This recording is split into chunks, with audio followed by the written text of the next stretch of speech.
കേരള നിയമസഭ നേരത്തെ ഐകകണ്ഠ്യേന പ്രമേയം അംഗീകരിച്ചതാണ്. SIR നടപ്പാക്കുന്നതിൽ നിന്ന് പിന്തിരിയണമെന്നും സുതാര്യമായ വോട്ടർ പട്ടിക പുതുക്കൽ നടക്കണമെന്നുമാണ് നിയമസഭ ആവശ്യപ്പെട്ടിരുന്നത്. രാഷ്ട്രീയ പാർട്ടികളുടെയും സംസ്ഥാന തെരഞ്ഞെടുപ്പ് ഓഫീസറുടെ തന്നെയും അഭിപ്രായം അവഗണിച്ചാണ് SIR നടപ്പാക്കുമെന്ന തീരുമാനം ഇപ്പോൾ എടുത്തിട്ടുള്ളത്. സംസ്ഥാനത്ത് തദ്ദേശ സ്വയംഭരണ സ്ഥാപനങ്ങളിലേക്കുള്ള തെരഞ്ഞെടുപ്പ് നടക്കാനിരിക്കുന്ന സാഹചര്യത്തിൽ ഇതിപ്പോൾ പ്രായോഗികമല്ല എന്ന് സംസ്ഥാനത്തെ മുഖ്യ തെരഞ്ഞെടുപ്പ് ഓഫീസർ തന്നെ അഭിപ്രായപ്പെട്ടതാണ്. അപ്പോൾ ഈ തീരുമാനം ശക്തമായി എതിർക്കപ്പെടേണ്ട ഒന്നാണ്. അതിൻ്റെ ഭാഗമായി ഒട്ടേറെ ആശങ്കകൾ ഉയർന്നു വന്നിട്ടുണ്ട്. ഈ സാഹചര്യത്തിൽ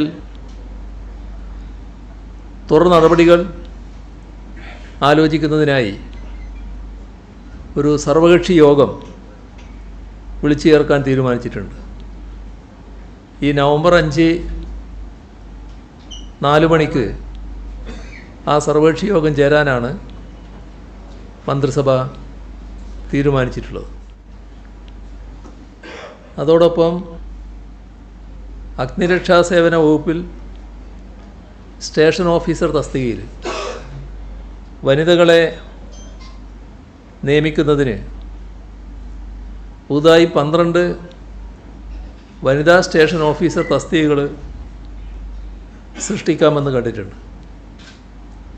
ഇപ്രകാരം സൃഷ്ടിക്കുന്ന തസ്തികകളിൽ 50% PSC വഴി നേരിട്ടും 50% ഇപ്പോൾ സർവീസിലുള്ള വനിതാ ഫയർ ഓഫീസർമാരിൽ നിന്നും നിയമനം നടത്തും. കോട്ടയം ജില്ലയിലെ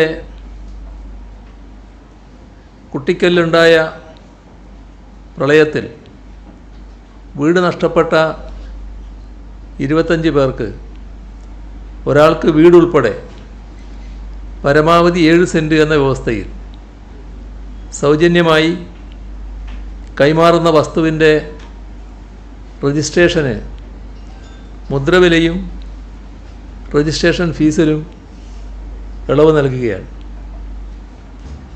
26,78,739 രൂപയുടെ ഇളവാണ് ഇതിലൂടെ ലഭ്യമാവുക.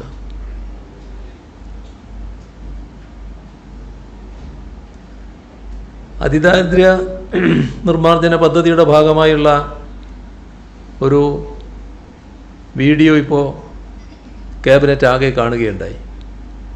അതിൽ എറണാകുളത്തുള്ള ഒരു കുടുംബമായിരുന്നു അതിൽ ഉൾപ്പെടാൻ ബാക്കിയുണ്ടായിരുന്നത്.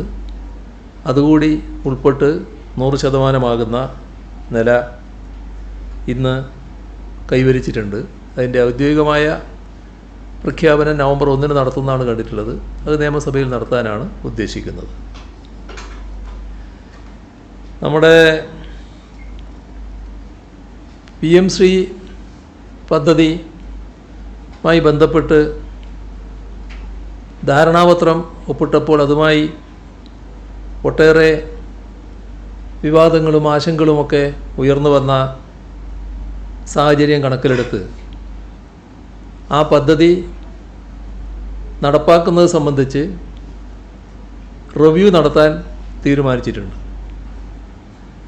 ഈ കാര്യം പരിശോധിച്ച് റിപ്പോർട്ട് ലഭ്യമാക്കുന്നതിന് 7 അംഗങ്ങളുള്ള ഒരു മന്ത്രിസഭ ഉപസമിതിയും രൂപീകരിച്ചിട്ടുണ്ട്. നമ്മുടെ ഈ കാര്യങ്ങളുമായി ബന്ധപ്പെട്ട് റോഷി അഗസ്റ്റിൻ, P. രാജീവ്, റോഷി അഗസ്റ്റിനെ ഞാൻ പറഞ്ഞോ?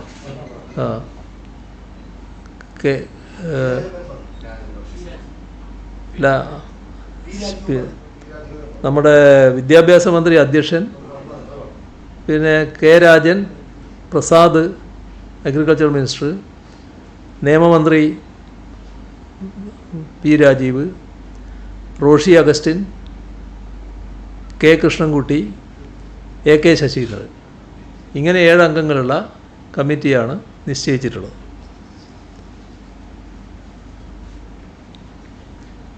നെല്ല് സംഭരണവുമായി ബന്ധപ്പെട്ട് നിലനിൽക്കുന്ന വിഷയങ്ങൾ ചർച്ച ചെയ്യാൻ മില്ലുടമകളുമായി ഒരു ചർച്ച നടന്നിരുന്നു.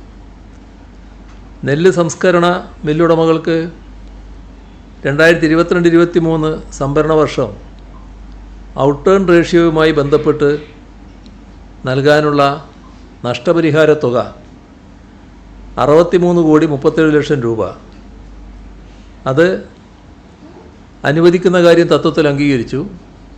തീരുമാനിക്കേണ്ടത് മന്ത്രിസഭയാണ്. മന്ത്രിസഭയുടെ പരിഗണനയ്ക്ക് വിടാമെന്ന് സമ്മതിച്ചു. കേന്ദ്രം നിശ്ചയിച്ച 68% എന്ന ഔട്ട് ടേൺ റേഷ്യോയിൽ മാറ്റം വരുത്താൻ സംസ്ഥാനത്തിന് അധികാരമില്ല. എന്നാൽ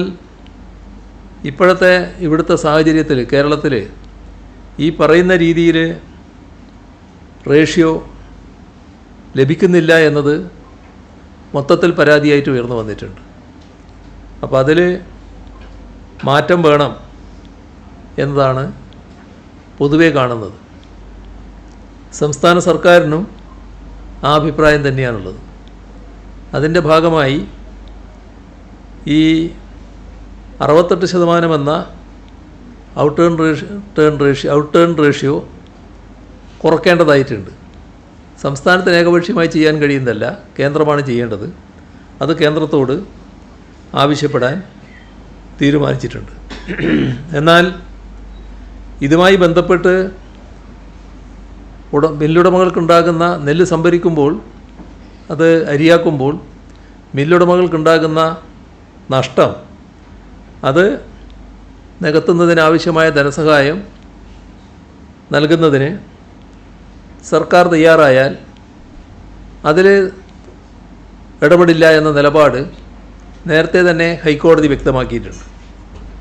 അതിൻ്റെ അടിസ്ഥാനത്തിൽ ഇവിടെ ഇന്നെത്തിച്ചേർന്ന ചില ധാരണ അങ്ങനെയൊരു നഷ്ടം സംഭവിക്കുന്നത് കണക്കാക്കി ആ നഷ്ടം നികത്തി കൊടുക്കുന്നതിനാവശ്യമായ നടപടികൾ സ്വീകരിക്കുമെന്നാണ്.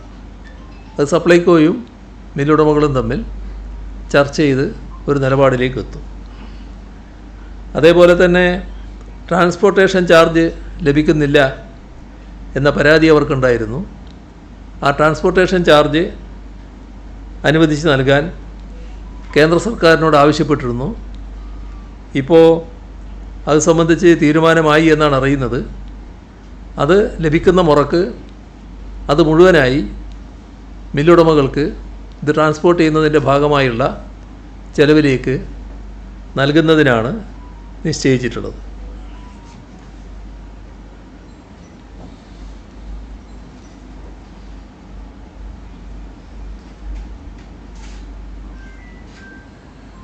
വേറൊരു കാര്യം, പൊതുവെയുള്ളൊരു കാര്യമാണ്, കേരളത്തിന് പൊതുവിൽ സന്തോഷം നൽകുന്ന കാര്യമായിരിക്കുമെന്നാണ് ഞങ്ങൾ കണക്കാക്കുന്നത്. 2016 തെരഞ്ഞെടുപ്പിൽ വിജയിച്ച് അധികാരത്തിൽ വന്ന സർക്കാരിന് ജനങ്ങൾ നൽകിയ വലിയ പിന്തുണയിലാണ് 2021 തുടർ ഭരണമുണ്ടായത്. 5 വർഷം നടപ്പാക്കിയ വികസന ജനക്ഷേമ പ്രവർത്തനങ്ങൾ കൂടുതൽ ഊർജ്ജസ്വലതയോടെ തുടരാനുള്ള ജനവിധിയാണ് 2021 ലഭിച്ചത്. ഇപ്പോൾ 2016 മുതൽ ഇതുവരെയുള്ള 10 വർഷക്കാലത്തോളമുള്ള ജനങ്ങൾക്ക് നൽകിയ വാഗ്ദാനങ്ങൾ ഓരോന്നും നടപ്പാക്കിയാണ് സർക്കാർ മുന്നോട്ട് പോകുന്നത്.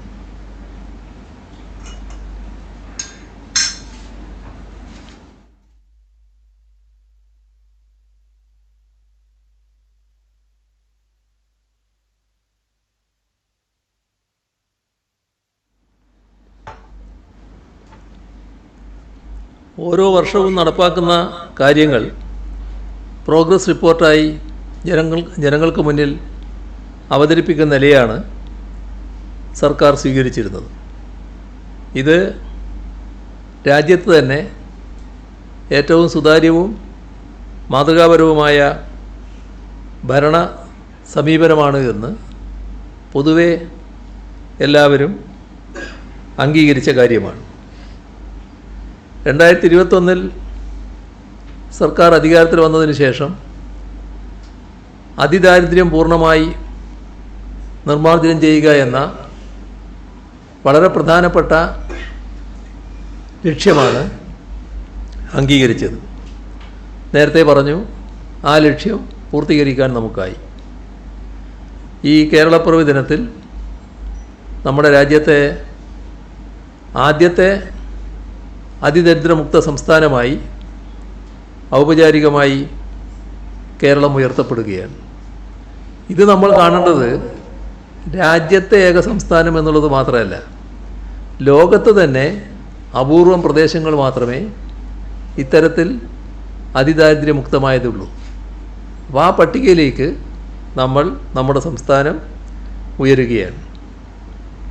സമൂഹത്തിൽ ഏറ്റവും കഷ്ടത അനുഭവിക്കുന്നവരുടെ കൈപിടിച്ചുയർത്തുക എന്ന മഹത്തായ ലക്ഷ്യമാണ് നാം നേടുന്നത്. ഇത് ലോകമാകെ അംഗീകരിക്കുന്ന കേരള മാതൃകയ്ക്ക് കൂടുതൽ തിളക്കം നൽകുന്ന നേട്ടമാണ്. കേന്ദ്ര സർക്കാർ സാമ്പത്തികമായി ഉപരോധം തീർത്ത് ഞെരിക്കാൻ ശ്രമിക്കുമ്പോഴും സംഘടിതമായ ഒട്ടേറെ വ്യാജ പ്രചാരണങ്ങളിലൂടെ വലതുപക്ഷ ശക്തികൾ സർക്കാരിനെ തകർക്കാൻ ശ്രമിക്കുമ്പോഴും അതിനെയെല്ലാം അതിജീവിച്ചാണ് ഈ നേട്ടങ്ങൾ നമുക്ക് കൈവരിക്കാൻ കഴിഞ്ഞിട്ടുള്ളത്. നമ്മുടെ വികസന മാതൃക കേവലം സാമ്പത്തിക കണക്കുകളുടേതല്ല, അത് മാനവികതയിൽ അധിഷ്ഠിതമാണ്. സർക്കാരിന് മുന്നിൽ പലതരത്തിലുണ്ടായ തടസ്സങ്ങൾ, പ്രതിസന്ധികൾ അതാകെ വിശദീകരിക്കാൻ ഈ അവസരം ഉപയോഗിക്കുന്നില്ല. പക്ഷേ അവയെല്ലാം മറികടന്ന് ജനങ്ങളുടെ ക്ഷേമം ഉറപ്പാക്കുന്നതിൽ സർക്കാർ പ്രതിജ്ഞാബദ്ധമായ നിലപാടാണ് സ്വീകരിച്ചിട്ടുള്ളത്. അതിൻ്റെ ഭാഗമായി ഇന്ന് ചേർന്ന മന്ത്രിസഭാ യോഗം ചില തീരുമാനങ്ങൾ എടുത്തിട്ടുണ്ട്. അതിൽ ഒന്നാമത്തേത് സ്ത്രീ സുരക്ഷയ്ക്ക് പുതിയ പദ്ധതി ആരംഭിക്കുന്നതാണ്. സാമൂഹ്യക്ഷേമ പദ്ധതികളിൽ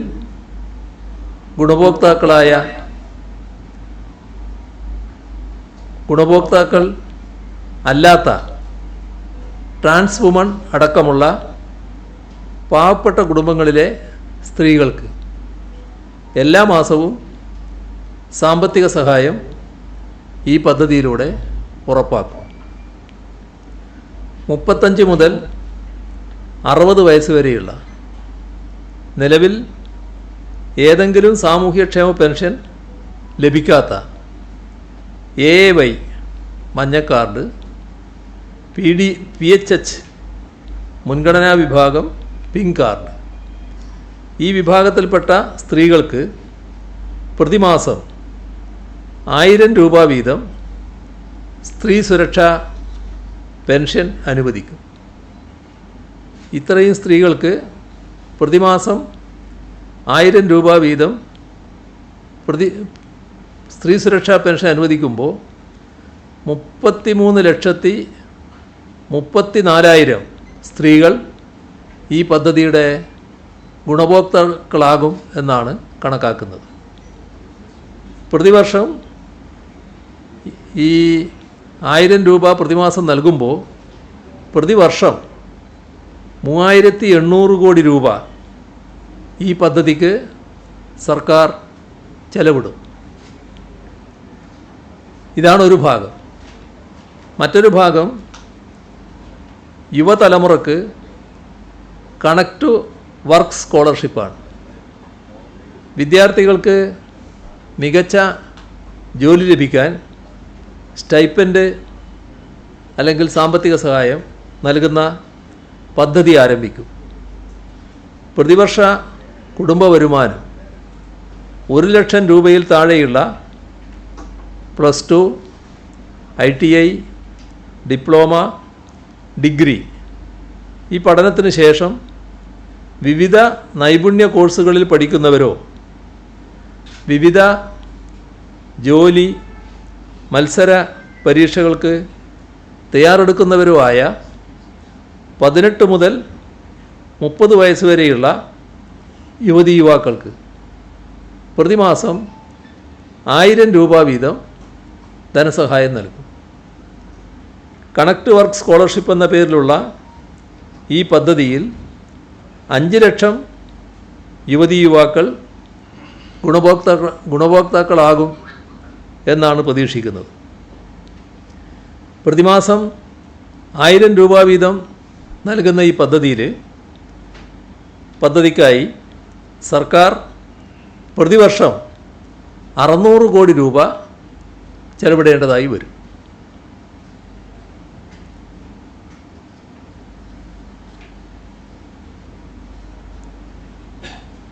കുടുംബശ്രീ ADSകൾക്കുള്ള പ്രവർത്തന ഗ്രാൻഡ് ഇതോടൊപ്പം നിശ്ചയിച്ചിട്ടുണ്ട്. 1997 ആരംഭിച്ച ജനകീയാസൂത്രണ പദ്ധതിയുടെ പശ്ചാത്തലത്തിൽ കേവല ദാരിദ്ര്യ നിർമ്മാർജ്ജനത്തിനായി സംസ്ഥാന സർക്കാർ രൂപം നൽകിയ കുടുംബത്തിൻ്റെ ഐശ്വര്യം എന്നർത്ഥം വരുന്ന കുടുംബശ്രീ പദ്ധതി ഇന്ന് കേരള സംസ്ഥാനമാകമാനം വ്യാപിച്ചു കിടക്കുന്ന വനിതകളുടെ ഒരു കമ്മ്യൂണിറ്റി ശൃംഖലയായി വളർന്നിരിക്കുകയാണ്. അയൽക്കൂട്ടം, ADS, CDS എന്നിങ്ങനെയുള്ള ത്രിതല സംഘടനാ സംവിധാനത്തിലൂടെ പ്രവർത്തിക്കുന്ന കുടുംബശ്രീ ലോകത്തിലെ തന്നെ ഏറ്റവും വലിയ വനിതാ കൂട്ടായ്മയാണ്. അയൽക്കൂട്ടങ്ങൾ, ADS, CDS എന്നിങ്ങനെ ത്രിതല സംഘടനാ സംവിധാനത്തിലൂടെയാണ് കുടുംബശ്രീ പ്രവർത്തിക്കുന്നത്. ഇതിൻ്റെ അടിസ്ഥാന ഘടകമാണ് അയൽക്കൂട്ടങ്ങൾ. പ്രാദേശിക തലത്തിൽ 10 മുതൽ 20 വനിതകളെ വരെ ഉൾപ്പെടുത്തിയാണ് അയൽക്കൂട്ടങ്ങൾ രൂപീകരിക്കുന്നത്. ഒരു തദ്ദേശഭരണ പ്രദേശത്തെ ഓരോ വാർഡിലെയും അഫിലിയേഷൻ നേടിയിട്ടുള്ള അയൽക്കൂട്ടങ്ങളുടെ സംയോജിത രൂപമാണ് ADS. കേരളത്തിലെ എല്ലാ വാർഡിലും പ്രവർത്തിക്കുന്ന കുടുംബശ്രീയുടെ സംസ്ഥാനത്താകെയുള്ള 19,470 ADSകൾക്ക്, ADS എന്ന് പറഞ്ഞാൽ ഏരിയ ഡെവലപ്മെൻറ്റ് സൊസൈറ്റിയാണ്, ആ ADSകൾക്കുള്ള പ്രവർത്തന ഗ്രാൻഡായി പ്രതിമാസം 1000 രൂപ വീതം നൽകുന്ന പദ്ധതി ഇന്ന് തീരുമാനിച്ചിരിക്കുകയാണ്. ഇത് ഒരു ADSന് മാസം തോറും 1000 രൂപ നൽകുമ്പോൾ പ്രതിവർഷം 23,40,00,000 രൂപയാണ് സർക്കാർ നീക്കിവെക്കേണ്ടത്. ഇത് മൂന്നും പുതിയ പദ്ധതികളാണ്. ഇപ്പോൾ ഞാൻ പറഞ്ഞ 3 കാര്യങ്ങൾ. നവകേരള സദസ്സ് സംസ്ഥാനത്താകെ വിവിധ വിഭാഗം ജനങ്ങളുമായി നടത്തിയ സംവാദ പരിപാടികൾ, അതിൻ്റെ ഭാഗമായുള്ള ചർച്ചകൾ, ഇങ്ങനെ വലിയൊരു പ്രക്രിയയിലൂടെയാണ് ഈ തീരുമാനങ്ങളിലേക്ക് എത്തിയത്. പുതിയ പദ്ധതികൾക്ക് പുറമെ നിലവിലെ ആനുകൂല്യങ്ങളും പദ്ധതികളും പരിഷ്കരിക്കണമെന്നും സർക്കാർ കാണുകയാണ്. സമൂഹത്തിലെ സാമ്പത്തികമായും സാമൂഹികമായും പിന്നോക്കം നിൽക്കുന്ന അശരണരും നിരാലംബരുമായവർക്ക് കൈത്താങ്ങുന്ന നിലക്കാണ് സർക്കാർ സാമൂഹ്യ സുരക്ഷാ പെൻഷൻ നൽകുന്നത്. സാമൂഹ്യ സുരക്ഷാ പെൻഷനുകൾ, ക്ഷേമനിധി ബോർഡ് പെൻഷനുകൾ, സർക്കസ്, അവശ കലാകാര പെൻഷനുകൾ എന്നിവ നിലവിൽ പ്രതിമാസം 1600 രൂപയാണ്. ഈ തുക മുടക്കം കൂടാതെ ജനങ്ങളിലേക്ക് എത്തിക്കുക എന്നത് വളരെ പ്രയാസകരമായ ദൗത്യമാണ്. അത് മുടങ്ങാതെ നിറവേറ്റാൻ അതീവ ശ്രദ്ധയും ജാഗ്രതയുമാണ് സർക്കാർ പുലർത്തിയത്. ഒരു ഗഡു പോലും അനിശ്ചിതമായി കുടിശ്ശികയാകാതിരിക്കാൻ ശ്രദ്ധിച്ചു. ഏത് പ്രതിസന്ധി വന്നാലും പെൻഷൻ തുക നൽകുമെന്ന് ദൃഢനിശ്ചയമെടുത്തു. ഇപ്പോൾ സർക്കാർ നിലവിലെ പ്രതിമാസ പെൻഷൻ 1600-നോടൊപ്പം 400 രൂപ കൂടി ഉയർത്തി പ്രതിമാസം 2000 രൂപയായി വർദ്ധിപ്പിച്ചതായി പ്രഖ്യാപിക്കുകയാണ്. പ്രതിവർഷം 2000 രൂപ മാസം പ്രതി കൊടുക്കുമ്പോൾ പ്രതിവർഷം ഏകദേശം 13,000 കോടി രൂപയാണ് ഈ ക്ഷേമ പെൻഷൻ വിതരണത്തിനായി സർക്കാർ നീക്കിവെക്കുന്നത്.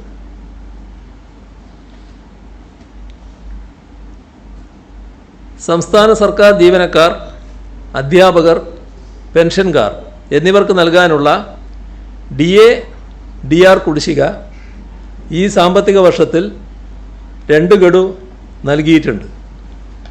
കോവിഡ് കാലത്തെ സാമ്പത്തിക പ്രതിസന്ധികൾക്കിടയിലും പ്രഖ്യാപിച്ച മെച്ചപ്പെട്ട ശമ്പള പരിഷ്കരണത്തിൻ്റെ ആനുകൂല്യങ്ങൾ ലഭ്യമാക്കാൻ സർക്കാരിന് കഴിഞ്ഞിട്ടുണ്ട്.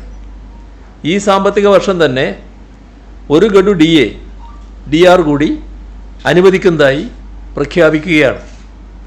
മുൻഗഡുക്കളിൽ 2%, 3% അനുവദിച്ചിരുന്നെങ്കിൽ ഇത്തവണ അത് 4% നവംബർ മാസത്തിൽ വിതരണം ചെയ്യുന്ന ശമ്പളം, പെൻഷൻ ഇവയോടൊപ്പം നൽകും.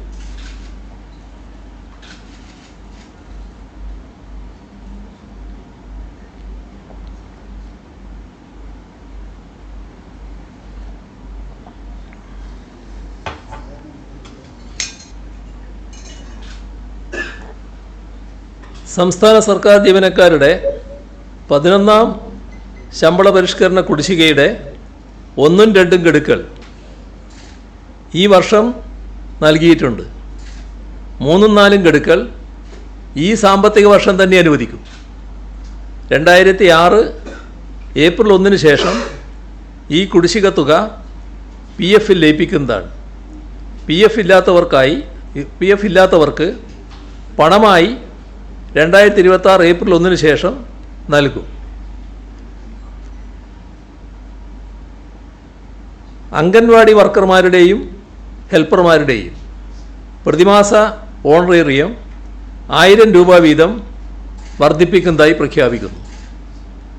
66,240 പേർക്ക് ഇതിൻ്റെ പ്രയോജനം ലഭിക്കും. 1000 രൂപ വീതം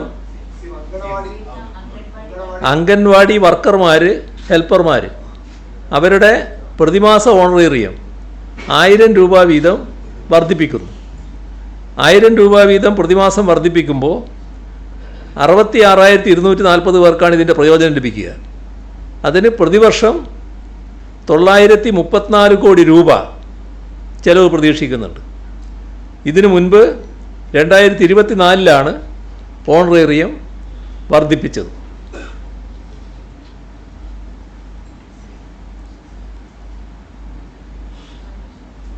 സാക്ഷരതാ പ്രേരക്മാരുടെ തുടർ വിദ്യാകേന്ദ്രം നോഡൽ പ്രേരക്മാർ അവരുടെ പ്രതിമാസ ഓണറേറിയം 1000 രൂപയായി വർദ്ധിപ്പിക്കും.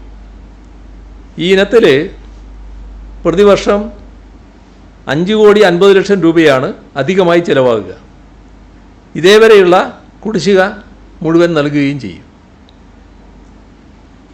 ആശാ വർക്കർമാരുടെ പ്രതിമാസ ഓണറേറിയം 1000 രൂപ വർദ്ധിപ്പിക്കും. 26,125 പേർക്കാണ് ഇതിൻ്റെ പ്രയോജനം ലഭിക്കുക. ഈ ഇനത്തിലെ പ്രതിവർഷം 250 കോടി രൂപയാണ് ചിലവാകുന്നത്. അതായത് ആശാ വർക്കർമാർക്ക് പ്രതിമാസ ഓണറേറിയം 1000 രൂപ വർദ്ധിപ്പിക്കുമ്പോൾ ഒരു വർഷം 250 കോടി രൂപയുടെ ചിലവുണ്ടാകും. ഇതേവരെയുള്ള കുടിശ്ശിക മുഴുവൻ നൽകുകയും ചെയ്യും.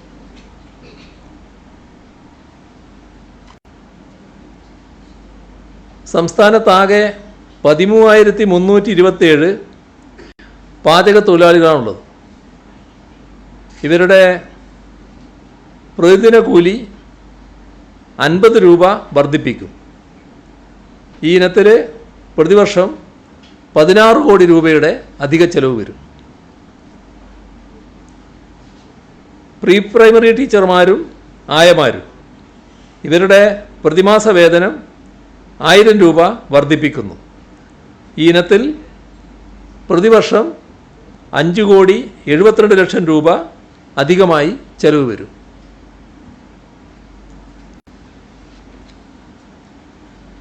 ഗസ്റ്റ് ലെക്ചർമാരുടെ പ്രതിമാസ വേതനം പരമാവധി 2000 രൂപ വർദ്ധിപ്പിക്കുന്നു. ഈ ഇനത്തിൽ പ്രതിവർഷം 2 കോടി 7 ലക്ഷം രൂപയാണ് ചെലവ് വരിക. റബ്ബർ ഉൽപ്പാദന ഇൻസെൻറ്റീവ് പദ്ധതി പ്രകാരം റബ്ബർ കർഷകർക്ക് നൽകി വരുന്ന റബ്ബറിൻ്റെ താങ്ങുവില കിലോഗ്രാമിന് 180 രൂപയിൽ നിന്നും 200 രൂപയാക്കി ഉയർത്തും. ഈ പദ്ധതികളും ആനുകൂല്യങ്ങളും കേരള പിറവി ദിനമായ നവംബർ 1 മുതൽ പ്രാബല്യത്തിൽ വരും. ഇത് നടപ്പിലാക്കുന്നതിനായി ബന്ധപ്പെട്ട വകുപ്പുകൾ അടിയന്തര നടപടി സ്വീകരിക്കും. നവംബർ 1 മുതൽ ഇതെല്ലാം നടപ്പിലാവുകയാണ്. ഇതോടൊപ്പം നെല്ലിൻ്റെ സംഭരണ വില ഇപ്പോൾ 28 രൂപ 20 പൈസയാണ്. അതിൽ നിന്ന് ആ സംഭരണ വില 30 രൂപയായി വർദ്ധിപ്പിക്കാൻ ഇന്നത്തെ മന്ത്രിസഭാ യോഗം തീരുമാനിച്ചിട്ടുണ്ട്. അപ്പോൾ ഇത്രയും കാര്യങ്ങളാണ് മന്ത്രിസഭാ യോഗം ഇന്ന് തീരുമാനിച്ചത്. കേന്ദ്രം സൃഷ്ടിക്കുന്ന സാമ്പത്തിക ഞെരുക്കത്തിൻ്റെ പശ്ചാത്തലത്തിലും ജനങ്ങളോടുള്ള പ്രതിബദ്ധതയാണ് സർക്കാർ പ്രധാനമായി കാണുന്നത്. അതുകൊണ്ടാണ് എല്ലാ പ്രയാസങ്ങളും മാറ്റിവെച്ച് ഈ വർദ്ധിച്ച ആനുകൂല്യങ്ങൾ നൽകാൻ തയ്യാറാകുന്നത്. ഇതിനു പുറമെ മറ്റ് ചില നടപടികൾ കൂടി അറിയിക്കാനുണ്ട്. കേരള നിർമ്മാണ തൊഴിലാളി ക്ഷേമനിധി ബോർഡിലെ തൊഴിലാളികളുടെ പെൻഷൻ അത് കുടിശ്ശികയായി കിടക്കുന്നുണ്ട്. ആ കുടിശ്ശിക കൊടുത്തു തീർക്കും. ഇതിന് വേണ്ടിവരുന്ന തുക 992 കോടി രൂപയാണ്. ഇത് കണ്ടെത്താൻ വായ്പയെടുക്കും. Kerala anganwadi workers and helpers ക്ഷേമനിധി പെൻഷൻ കുടിശ്ശികയും കൊടുത്തു തീർക്കും. ഇതിന് 24 കോടി 60 ലക്ഷം രൂപയാണ് ആവശ്യമായി വരുന്നത്. ഈ തുക അധിക അംശാദായമായി സർക്കാർ ഈ വർഷം നൽകും. പട്ടികജാതി വിഭാഗത്തിൽപ്പെട്ട വിദ്യാർത്ഥികൾക്കുള്ള പോസ്റ്റ് മെട്രിക് സ്കോളർഷിപ്പ്, അധിക ധനസഹായം, 9-10 ക്ലാസ്സുകളിൽ പഠിക്കുന്ന വിദ്യാർത്ഥികൾക്കുള്ള പ്രീ മെട്രിക് സ്കോളർഷിപ്പ്, അനാരോഗ്യകരമായ ചുറ്റുപാടുകളിൽ ജോലി ചെയ്യുന്നവരുടെ മക്കൾക്കുള്ള പ്രീ മെട്രിക് സ്കോളർഷിപ്പ്, ഇവയ്ക്ക് സംസ്ഥാന വിഹിതം 18 കോടി 20 ലക്ഷം രൂപ ഒറ്റത്തവണയായും അധിക ധനസഹായമായി 220 കോടി 25 ലക്ഷം രൂപയും അനുവദിക്കും. പട്ടികവർഗ വിഭാഗത്തിൽപ്പെട്ട വിദ്യാർത്ഥികൾക്കുള്ള പോസ്റ്റ് മെട്രിക് സ്കോളർഷിപ്പ് 40 കോടി 35 ലക്ഷം രൂപ ഒറ്റത്തവണയായി അനുവദിക്കും. മത്സ്യത്തൊഴിലാളി വിദ്യാർത്ഥികൾക്കുള്ള സ്കോളർഷിപ്പിന് 25 കോടി രൂപ അനുവദിക്കും. സ്കോളർഷിപ്പ് ഇനത്തിൽ ആകെ 303 കോടി 80 ലക്ഷം രൂപയാണ് അനുവദിക്കുക. വകുപ്പുകളുടെ ബജറ്റ് വിഹിതത്തിൽ നിന്നും നൽകുന്ന ധനസഹായ പദ്ധതികൾ കുടിശ്ശിക ഉൾപ്പെടെ കൊടുത്തു തീർക്കുന്നതിനായി 498 കോടി 36 ലക്ഷം രൂപ അധികമായി നൽകും.